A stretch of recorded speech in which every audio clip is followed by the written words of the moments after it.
আমরা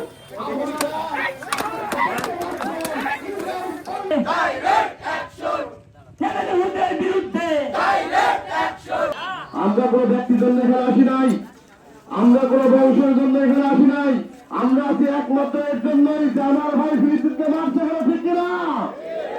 আমরা বলতে চাই বন্ধ করুন, হুঁশিয়ার হয়ে যান।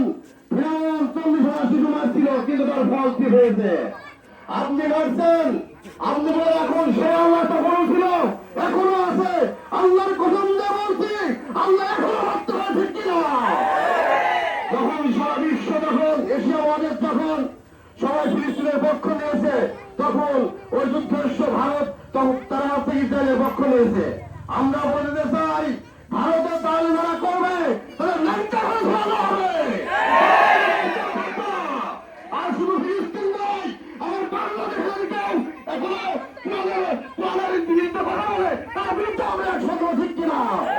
আমরা এখান থেকে আসতে বলতে চাই কুরশের কবিরাজ, তোমরা এখন শুধু ফিলিস্তিন নয়, আমাদের যে ইমানি শক্তি আছে, ইমানি শক্তি সারা বিশ্বকে আমাদের দিতে চাই, ঠিক কিনা? যেভাবে করে সারাইটা যুদ্ধ করেছেন, খাব্বাব কুরাইশ যুদ্ধ করেছেন, বিশ্বনবীর দাঁত ভেঙেছেন, আল্লাহ রক্তটা প্রস্তুত, ঠিক কিনা?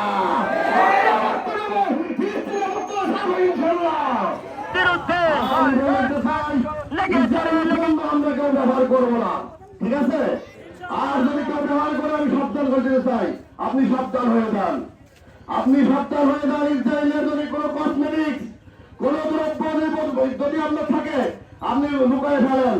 যদি পরবর্তী আপনি আনার চেষ্টা করেন, আর সাবধান করে দিয়ে গেলাম, আপনার দোকানে আঘাত করতে বাধ্য হবো।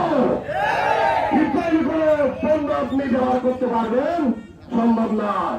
কৃষক যুব সমাজ, আমি আপনাদেরকে বলতে চাই, আপনারা আইছেন, আমরা খুব খুশি। আমরা কার জন্য? আল্লাহর জন্য, কোনো ব্যক্তির জন্য না। আল্লাহর জন্য আসতে পেরেছি, আল্লাহর জন্য জীবন দিতে পারবো, ঠিক কিনা? আল্লাহ আকবার, আমার ভাই ফিলিস্তিনকে আপনি ইবাদত করুন, ঠিক কিনা?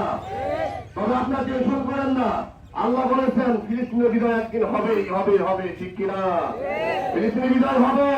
ওই কিরাম ভারত ও ইসরায়েলের ধ্বংস অনিবার্য হয় লাগবে, যেহেতু আল্লাহ নবী আল্লাহ বলেছেন, ঠিক কিনা? টেনশন করার কোনো দরকার নাই, এটা একদম এই হবেই, বিদায় ফিলিস্তিন হবেই। এই বলে আমি আমার বক্তব্য শেষ করলাম। আসসালামু আলাইকুম।